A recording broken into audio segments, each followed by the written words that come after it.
আমরা এমন একটা দেশে বাস করি যে দেশে বিপদই সুযোগ, দুঃখই ব্যবসা। কেন বললাম এমন কথা? তাহলে চলুন একটু মিলিয়ে নিই। এই দেশে বন্যা হলেই নৌকা ভাড়া বেড়ে যায়।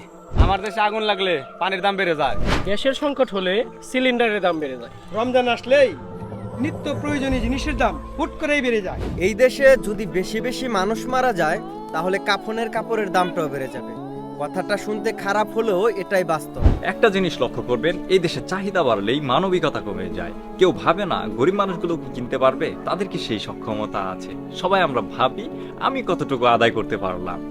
সমস্যা আসলে বাজারের না, সমস্যা আমাদের মনুষ্যত্বের। যেখানে রমজান মাসে সংযমী হওয়ার কথা, বিপদে মানবিক হওয়ার কথা, সেখানে আমরা হই অসৎ ব্যবসায়ী। এখন আপনি কি হবেন, একজন মানবিক মানুষ নাকি বিপদের সুযোগ খোঁজা অমানবিক ব্যবসায়ী? আসুন এই রমজানে আমরা সংযমী হই, বিপদে অমানবিক না হই। Thanks for watching.